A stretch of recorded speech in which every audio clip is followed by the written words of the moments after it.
Enrico Malatesta, le programme anarchiste.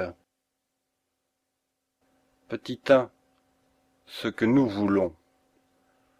Nous croyons que la plus grande partie des maux qui affligent les hommes découlent de la mauvaise organisation sociale, et que les hommes, par leur volonté et leur savoir, peuvent les faire disparaître. La société actuelle est le résultat des luttes séculaires que les hommes se sont livrées entre eux. Ils ont méconnu les avantages qui pouvaient résulter pour tous de la coopération et de la solidarité.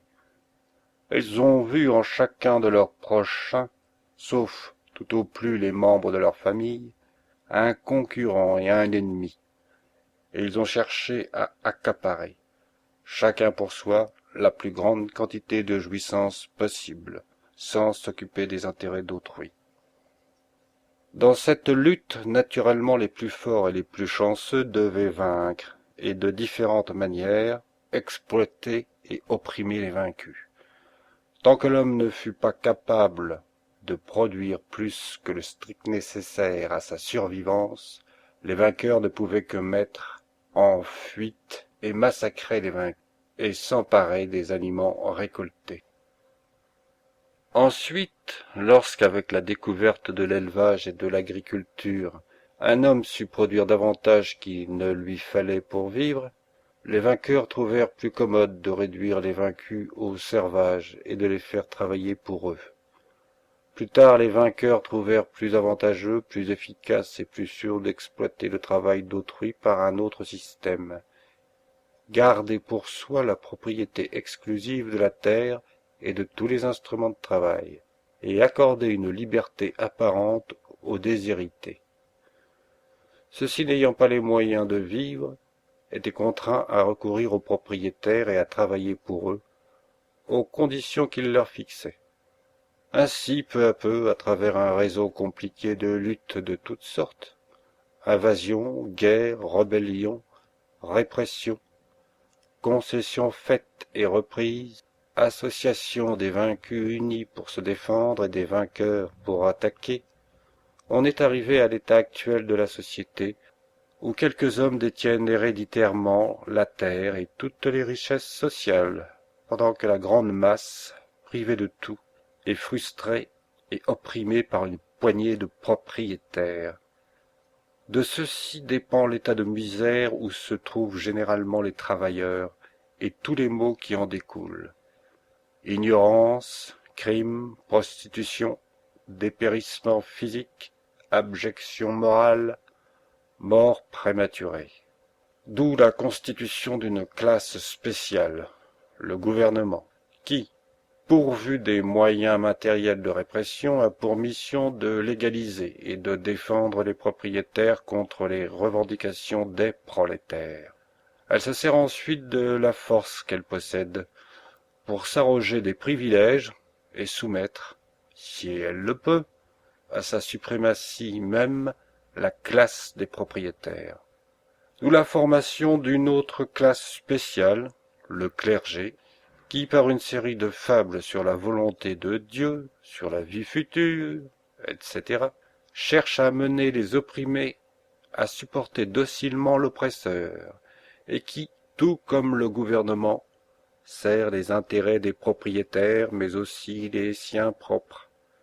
D'où la formation d'une science officielle qui est, en tout ce qui peut servir les intérêts des dominateurs, la négation de la science véritable.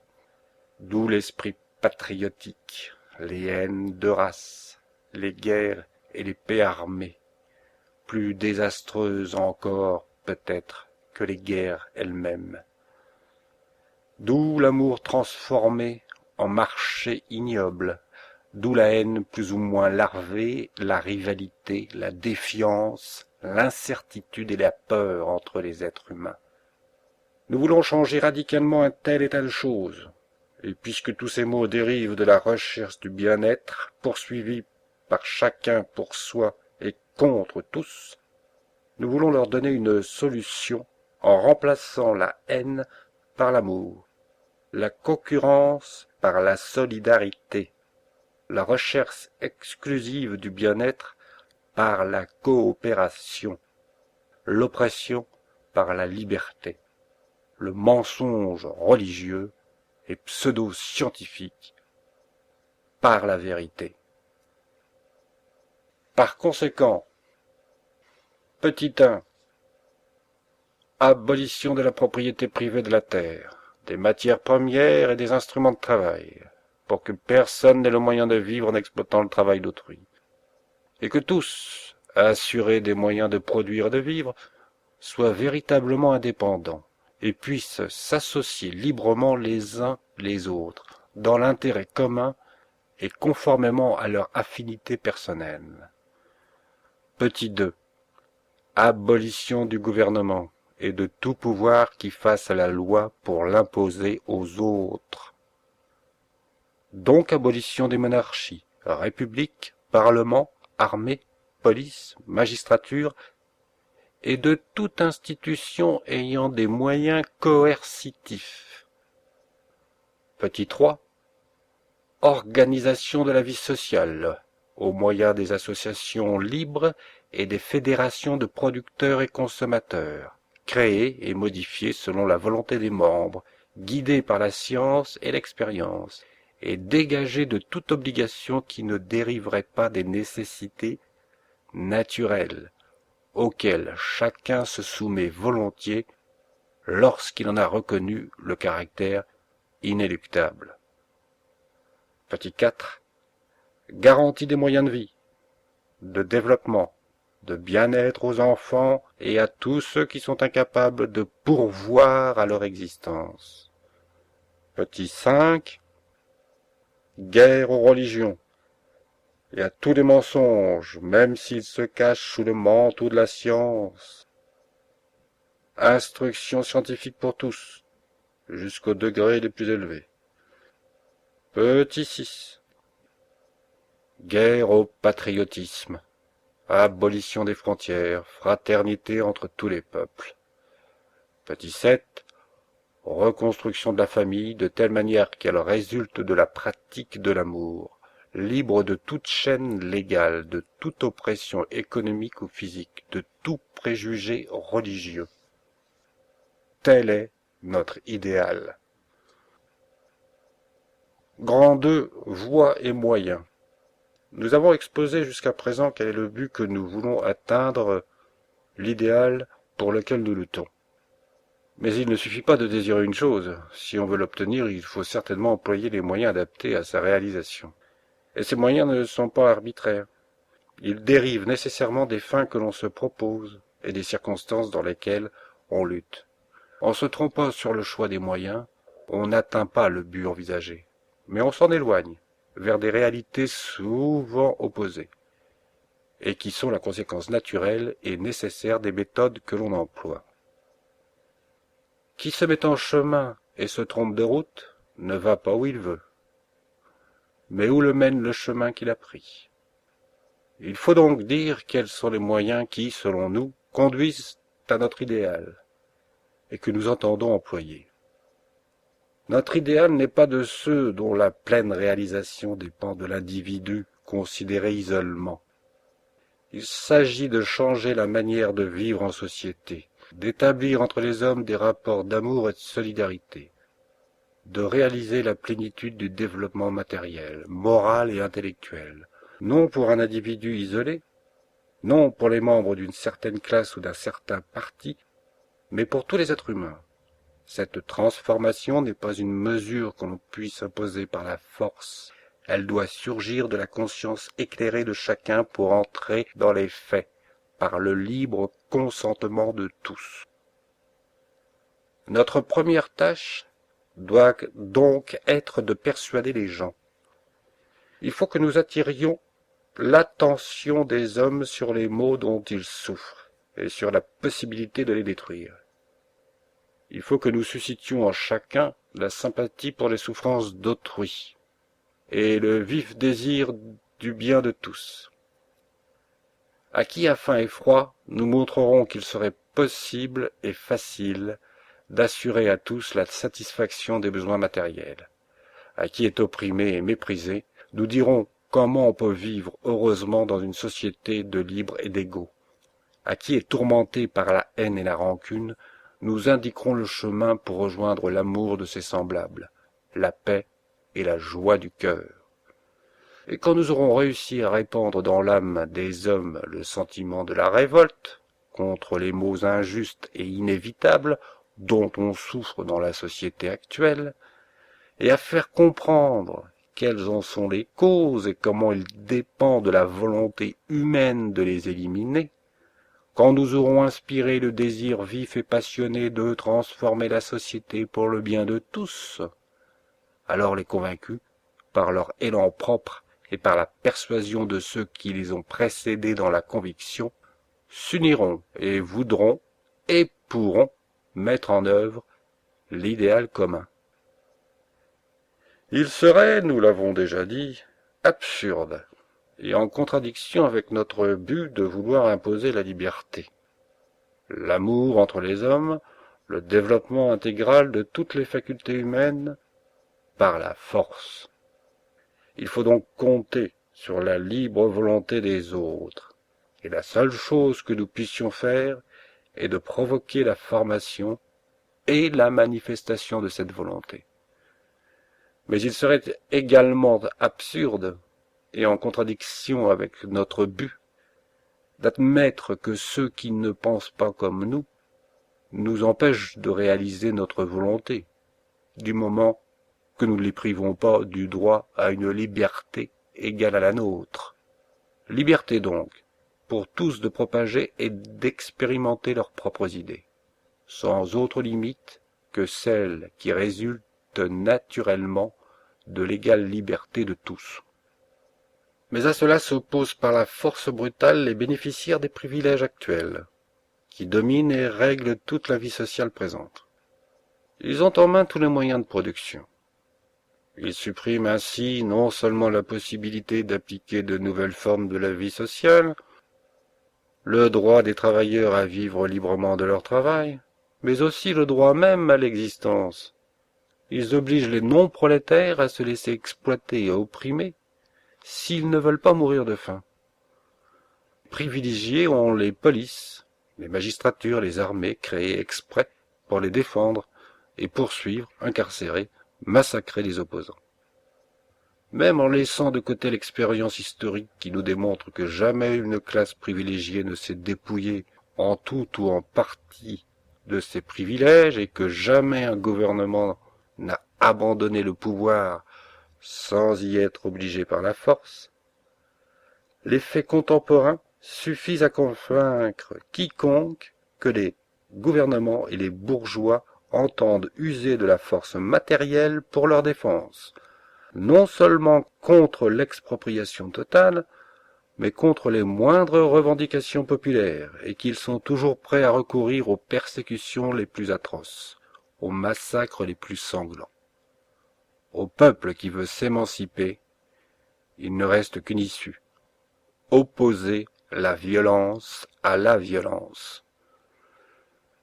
Il en résulte que nous devons travailler pour réveiller chez les opprimés le vif désir d'une transformation radicale de la société, et les persuader qu'en s'unissant, ils ont la force de vaincre. Nous devons propager notre idéal et préparer les forces morales et matérielles nécessaires pour vaincre les forces ennemies et organiser la nouvelle société. Lorsque nous aurons la force suffisante, nous devrons, profitant des circonstances favorables qui se produiront, ou les provoquant nous-mêmes, faire la révolution sociale, abattre par la force le gouvernement, exproprier par la force les propriétaires, mettre en commun les moyens de subsistance et de production, et empêcher que de nouveaux gouvernants ne viennent imposer leur volonté et s'opposer à la réorganisation sociale faite directement par les intéressés. Tout cela est cependant moins simple qu'il ne le semble à première vue. Nous avons affaire aux hommes tels qu'ils sont dans la société actuelle, dans des conditions morales et matérielles très défavorables, et nous nous tromperions en pensant que la propagande suffit à élever au niveau de développement intellectuel et moral nécessaire à la réalisation de notre idéal. Entre l'homme et l'ambiance sociale, il y a une action réciproque. Les hommes font la société telle qu'elle est, et la société fait les hommes tels qu'ils sont. Il en résulte une sorte de cercle vicieux. Pour transformer la société, il faut transformer les hommes, et pour transformer les hommes, il faut transformer la société. La misère abrutit l'homme, et pour détruire la misère, il faut que les hommes aient la conscience et la volonté. L'esclavage apprend aux hommes à être serviles, et pour se libérer de l'esclavage, il faut des hommes aspirant à la liberté. L'ignorance fait que les hommes ne connaissent pas les causes de leurs maux et ne savent pas y remédier. Et pour détruire l'ignorance, il faudrait que les hommes aient le temps et les moyens de s'instruire. Le gouvernement habitue les gens à subir la loi et à croire qu'elle est nécessaire à la société. Et pour abolir le gouvernement, il faut que les hommes soient persuadés de son inutilité et de sa nocivité. Comment sortir de cette impasse? Heureusement, la société actuelle n'a pas été formée par la claire volonté d'une classe dominante qui aurait su réduire tous les dominés à l'état d'instruments passifs et inconscients de leur intérêt. La société actuelle est la résultante de 1000 luttes intestines, de 1000 facteurs naturels et humains, agissant au hasard sans direction consciente. Et enfin, il n'y a point de division nette absolue entre individus ni entre classes. La variété des conditions matérielles sont infinies. Infinis les degrés de développement moral et intellectuel. Il est même rare que le poste de chacun dans la société corresponde à ses facultés et à ses aspirations. Souvent des hommes tombent dans les conditions inférieures à celles qui étaient les leurs, et d'autres, par des circonstances particulièrement favorables, réussissent à s'élever au-dessus du niveau où ils sont nés. Une partie notable du prolétariat est déjà arrivée à sortir de l'état de misère absolue, abrutissant, ou n'a jamais pu y être réduite. Aucun travailleur, ou presque, ne se trouve dans un état d'inconscience complète, d'acquiescement total des conditions que lui font les patrons.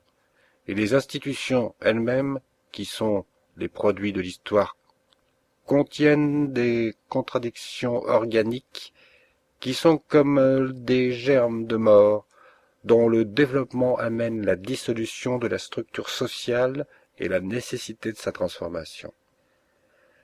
Par là, la possibilité du progrès existe, mais non pas la possibilité de porter, au moyen de la seule propagande, tous les hommes au niveau nécessaire pour que nous puissions réaliser l'anarchie, sans une transformation graduelle préalable du milieu. Le progrès doit cheminer à la fois et parallèlement chez les individus et dans le milieu social. Nous devons profiter de tous les moyens, de toutes les possibilités, de toutes les occasions que nous laisse le milieu actuel pour agir sur les hommes et développer leur conscience et leur aspiration. Nous devons utiliser tous les progrès réalisés dans la conscience des hommes pour les amener à réclamer et à imposer les plus grandes transformations sociales, actuellement possibles, ou celles qui serviront le mieux à ouvrir la voie à des progrès ultérieurs. Nous ne devons pas attendre de pouvoir réaliser l'anarchie, et en attendant, nous limiter à la propagande pure et simple. Si nous faisons ainsi, nous aurons bientôt épuisé notre champ d'action. Nous aurons convaincu, sans doute, tous ceux qui, dans les circonstances du milieu actuel, sont susceptibles de comprendre et d'accepter nos idées. Mais notre propagande ultérieure resterait stérile. Et même si les transformations du milieu élevaient de nouvelles couches populaires à la possibilité de concevoir des idées neuves, cela aurait lieu sans notre œuvre, voire contre, et donc au préjudice de nos idées. Nous devons chercher à ce que le peuple dans sa totalité et dans ses différentes fractions réclame, impose et réalise lui-même toutes les améliorations, toutes les libertés qu'il désire, à mesure qu'il en conçoit le besoin et qu'il acquiert la force de les imposer. Ainsi, en propageant toujours notre programme intégral et en luttant sans cesse pour sa réalisation complète, Nous devons inciter le peuple à prétendre et à imposer toujours davantage jusqu'à ce qu'il parvienne à son émancipation définitive. Grand 3, la lutte économique. L'oppression qui aujourd'hui pèse le plus directement sur les travailleurs et qui est la cause principale de toutes les sujétions morales et matérielles qu'ils subissent, c'est l'oppression économique. Autrement dit, c'est l'exploitation que les patrons, les commerçants exercent sur le travail, grâce à l'accaparement de tous les grands moyens de production et d'échange. Pour supprimer radicalement et sans retour possible cette exploitation, il faut que le peuple dans son ensemble soit convaincu qu'il possède l'usage des moyens de production et qu'il applique ce droit primordial en expropriant ceux qui monopolisent le sol et la richesse sociale, pour la mettre à la disposition de tous. Mais est-il possible de passer directement sans degrés intermédiaires de l'enfer où vit aujourd'hui le prolétariat au paradis de la propriété commune? La preuve que le peuple n'en est pas encore capable est qu'il ne le fait pas. Que faire pour arriver à l'expropriation? Notre but est de préparer le peuple, moralement et matériellement, à cette expropriation nécessaire, d'en tenter et d'en renouveler la tentative, autant de fois qu'une secousse révolutionnaire nous en donne l'occasion, jusqu'au triomphe définitif. Mais de quelle manière pouvons-nous préparer le peuple? De quelle manière pouvons-nous réaliser les conditions qui rendront possible non seulement le fait matériel de l'expropriation, mais l'utilisation à l'avantage de tous de la richesse commune? Nous avons dit plus haut que la seule propagande, orale ou écrite, est impuissante à conquérir à nos idées toute la grande masse populaire. Il faut une éducation pratique, qui soit tour à tour la cause et le résultat de la transformation graduelle du milieu. Il faut faire se développer peu à peu chez les travailleurs le sens de la rébellion contre les sujétions et les souffrances inutiles dont ils sont victimes, et le désir d'améliorer leurs conditions. Unis et solidaires, ils luttent pour obtenir ce qu'ils désirent. Et nous, comme anarchistes et comme travailleurs, nous devons les inciter à les encourager à la lutte, et lutter avec eux. Mais ces améliorations sont-elles possibles en système capitaliste? Sont-elles utiles au point de vue de la future émancipation intégrale par la révolution? Quels que soient les résultats pratiques de la lutte pour les améliorations immédiates, leur utilité principale est dans la lutte elle-même. C'est par elle que les travailleurs apprennent à défendre leurs intérêts de classe, comprennent que les patrons et les gouvernants ont des intérêts opposés aux leurs, et qu'ils ne peuvent améliorer leurs conditions, encore moins s'émanciper, autrement qu'en s'unissant entre eux et en devenant plus forts que les patrons. S'ils réussissent à obtenir ce qu'ils veulent, ils vivront mieux, ils gagneront davantage, ils travailleront moins, ils auront plus de temps et de force pour réfléchir aux choses qui les intéressent, et ils sentiront soudain des désirs et des besoins plus grands. S'ils ne réussissent pas, ils seront conduits à étudier les causes de leur échec et à reconnaître la nécessité d'une plus grande union, d'une plus grande énergie. Et ils comprendront enfin que pour vaincre sûrement et définitivement, il faut détruire le capitalisme. La cause de la révolution, la cause de l'élévation morale des travailleurs et de leur émancipation ne peuvent que gagner du fait que les ouvriers s'unissent et luttent pour leur intérêt. Mais encore une fois, est-il possible que les travailleurs réussissent dans l'état actuel des choses à améliorer réellement leurs conditions? Cela dépend du concours d'une infinité de circonstances. Quoi qu'en disent quelques-uns, il n'existe aucune loi naturelle, loi des salaires, qui détermine la part qui va au travailleur sur le produit de son travail. Ou, si l'on veut formuler une loi, elle ne pourrait être que la suivante. Le salaire ne peut descendre normalement au-dessous de ce qui est nécessaire à la conservation de la vie, et ne peut normalement s'élever au point de ne plus laisser aucun profit au patron. Il est clair que dans ce premier cas, les ouvriers mourraient et ainsi ne recevraient plus de salaire. Et que dans le second cas, les patrons cesseraient de faire travailler et par conséquent ne paieraient plus rien. Mais entre ces deux extrêmes impossibles, il y a une infinité de degrés qui vont des conditions presque animales de beaucoup de travailleurs agricoles jusqu'à celles presque décentes des ouvriers dans de bons métiers, dans les grandes villes. Le salaire, la longueur de la journée et toutes les autres conditions de travail sont le résultat des luttes entre patrons et ouvriers. Les premiers cherchent à donner aux travailleurs le moins possible et à les faire travailler jusqu'à épuisement complet. Les autres s'efforcent, ou devraient s'efforcer, de travailler le moins possible et à gagner le plus possible. Là où les travailleurs se contentent de tout, et même mécontents, ne savent pas opposer de résistance valable au patron, ils sont bientôt réduits à des conditions de vie presque animales. Là, au contraire, où ils ont une haute idée de ce que devraient être les conditions d'existence des êtres humains, là où ils savent s'unir et, par le refus du travail et la menace latente ou explicite de la révolte, imposer que les patrons les respectent, là ils sont traités d'une manière relativement supportable. Ainsi, on peut dire que dans une certaine mesure, le salaire est ce que l'ouvrier exige, non en tant qu'individu, mais en tant que classe.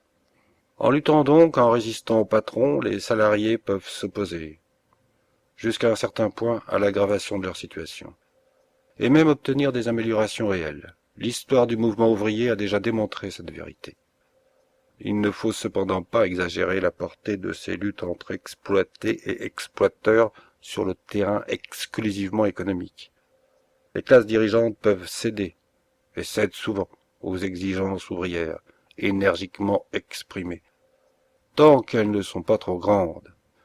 Mais quand les salariés commencent, et il est urgent qu'ils le fassent, à réclamer des augmentations telles qu'elles absorberaient tout le profit patronal et constitueraient ainsi une expropriation indirecte, il est certain que les patrons feraient appel au gouvernement et chercheraient à ramener par la violence les ouvriers aux conditions de tous les esclaves salariés.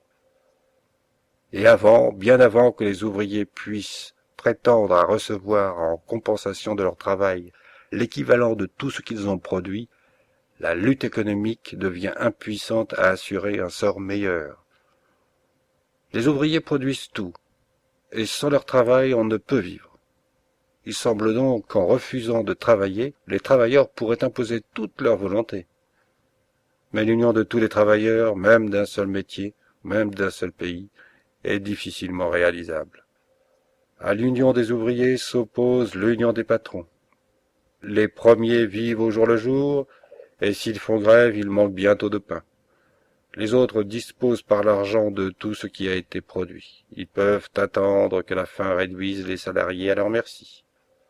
L'invention ou l'introduction de nouvelles machines rend inutile le travail d'un grand nombre de travailleurs, accroissant l'armée des chômeurs, que la faim oblige à se vendre à n'importe quel prix. L'immigration apporte soudain, dans les pays où les conditions sont plus favorables, des foules de travailleurs affamés qui, bon gré mal gré, donnent au patronat le moyen de baisser les salaires. Et tous ces faits, dérivant nécessairement du système capitaliste, réussissent à contrebalancer le progrès de la conscience et de la solidarité ouvrière. Souvent même, ils ont un effet plus rapide que ce progrès qu'ils arrêtent et détruisent. Ainsi, il reste toujours ce fait primordial que la production dans le système capitaliste est organisée par chaque employeur pour son profit personnel et non pour satisfaire les besoins des travailleurs.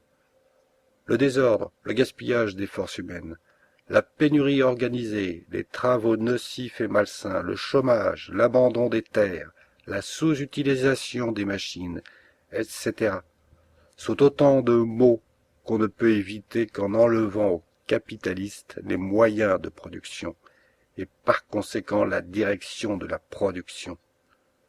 Les ouvriers qui s'efforcent de s'émanciper ou ceux qui ne cherchent qu'à améliorer vraiment leurs conditions doivent rapidement se défendre contre le gouvernement. L'attaquer, car il est légitime et soutient par la force brutale le droit de propriété. Il est un barrage au progrès. Barrage qu'il faut faire sauter, si on ne veut pas rester indéfiniment dans les conditions présentes ou d'autres, pire. De la lutte économique, il faut passer à la lutte politique, c'est-à-dire contre le gouvernement. Au lieu d'opposer aux millions des capitalistes les quelques centimes réunis péniblement par les ouvriers, il faut opposer aux fusils ou aux canons qui défendent la propriété les moyens les meilleurs que le peuple trouvera pour vaincre la force par la force. Grand 4. La lutte politique. Par la lutte politique, nous entendons la lutte contre le gouvernement. Le gouvernement est l'ensemble des individus qui détiennent le pouvoir de faire la loi et de l'imposer aux gouvernés, c'est-à-dire au public. Le gouvernement est la conséquence de l'esprit de domination et de violence que des hommes ont imposé à d'autres, et en même temps, il est la créature et le créateur des privilèges, et aussi leur défenseur naturel. Il est faux de dire que le gouvernement remplit aujourd'hui le rôle de protecteur du capitalisme, et qu'une fois ce dernier aboli, il deviendrait le représentant et le gérant des intérêts de tous. D'abord, le capitalisme ne sera pas détruit tant que les travailleurs, s'étant débarrassés du gouvernement, n'auront pas pris possession de toute la richesse sociale et organisé eux-mêmes la production et la consommation, dans l'intérêt de tous, sans attendre que l'initiative vienne du gouvernement, qui au demeurant en est incapable. Si l'exploitation capitaliste était détruite et le principe gouvernemental conservé, alors le gouvernement, en distribuant toutes sortes de privilèges, ne manquerait pas de rétablir un nouveau capitalisme. Ne pouvant contenter tout le monde, le gouvernement aurait besoin d'une classe économiquement puissante pour le soutenir, en échange de la protection légale et matérielle qu'elle recevrait de lui. On ne peut pas abolir les privilèges et établir définitivement la liberté et l'égalité sociale sans mettre fin au gouvernement, et non à tel ou tel gouvernement, mais à l'institution gouvernementale elle-même. Et cela comme pour tout ce qui concerne l'intérêt général, et plus encore ce dernier, il faut le consentement de tous. C'est pourquoi nous devons nous efforcer de persuader les gens que le gouvernement est inutile et nuisible, et qu'on vit mieux en s'en passant. Mais comme nous l'avons déjà dit, la seule propagande est impuissante à atteindre tout cela. Et si nous nous contentions de prêcher contre le gouvernement en attendant les bras croisés le jour où les gens seront convaincus de la possibilité et de l'utilité d'abolir complètement toute espèce de gouvernement, ce jour n'arrivera jamais. En dénonçant toute espèce de gouvernement, en réclamant toujours la liberté intégrale, nous devons favoriser tout combat pour des libertés partielles, convaincus que c'est par la lutte qu'on apprend à lutter. En commençant à goûter à la liberté, on finit par la vouloir entièrement. Nous devons toujours être avec le peuple, et lorsque nous ne réussissons pas à lui faire vouloir beaucoup, chercher à ce que, du moins, il commence à exiger quelque chose. Et nous devons nous efforcer à ce qu'il apprenne à obtenir par lui-même ce qu'il veut, peu ou beaucoup, et à haïr et à mépriser quiconque est ou veut aller au gouvernement. Puisque le gouvernement détient aujourd'hui le pouvoir de régler par des lois la vie sociale, d'élargir ou de restreindre la liberté des citoyens, et puisque nous ne pouvons pas encore lui arracher ce pouvoir, nous devons chercher à l'affaiblir et l'obliger à en faire l'usage le moins dangereux possible. Mais cette action, nous devons la mener toujours hors et contre le gouvernement, par l'agitation dans la rue, en menaçant de prendre de force ce qu'on réclame. Jamais nous ne devrons accepter une fonction législative, qu'elle soit nationale ou locale, car ce faisant, nous diminuerions l'efficacité de notre action et trahirions l'avenir de notre cause. La lutte contre le gouvernement consiste, en dernière analyse, à la lutte physique et matérielle. Le gouvernement fait la loi, Il doit donc disposer d'une force matérielle, armée et police, pour imposer la loi. Autrement, obéirait qui voudrait, et il n'y aurait plus de loi, mais une simple proposition, que chacun serait libre d'accepter ou de refuser. Les gouvernements ont cette force, et s'en servent pour renforcer leur domination, dans l'intérêt des classes privilégiées, en opprimant et en exploitant les travailleurs. La seule limite à l'oppression gouvernementale est la force que le peuple se montre capable de lui opposer. Il peut y avoir conflit, ouvert ou latent, mais il y a toujours conflit. Car le gouvernement ne s'arrête devant le mécontentement et la résistance populaire que lorsqu'il sent le danger d'une insurrection. Quand le peuple se soumet docilement à la loi ou que la protestation reste faible et platonique, le gouvernement prend ses aises sans s'occuper des besoins du peuple. Quand la protestation est vive, insiste et menace, le gouvernement, selon son humeur, cède ou réprime. Mais il faut toujours en arriver à l'insurrection, parce que le gouvernement ne cède pas. Le peuple finit par se rebeller, et, s'il cède, le peuple prend confiance en lui-même et exige toujours plus, jusqu'à ce que l'incompatibilité entre la liberté et l'autorité soit évidente et déclenche le conflit. Il est donc nécessaire de se préparer moralement et matériellement pour que quand la lutte violente éclatera, la victoire reste au peuple. L'insurrection victorieuse est le fait le plus efficace pour l'émancipation populaire, parce que le peuple, après avoir rompu le joug, devient libre de se donner les institutions qu'il croit les meilleures. La distance qu'il y a entre la loi, toujours retardataire, et le niveau de civisme auquel est parvenue la masse de la population peut être franchi d'un saut. L'insurrection détermine la révolution, c'est-à-dire l'activité rapide des forces latentes accumulées durant l'évolution précédente. Tout dépend de ce que le peuple est capable de vouloir. Dans les insurrections passées, le peuple, inconscient des véritables causes de ces maux, a toujours voulu bien peu, et a obtenu bien peu. Que voudra-t-il dans les prochaines insurrections? Cela dépend en grande partie de la valeur de notre propagande et de l'énergie que nous saurons déployer.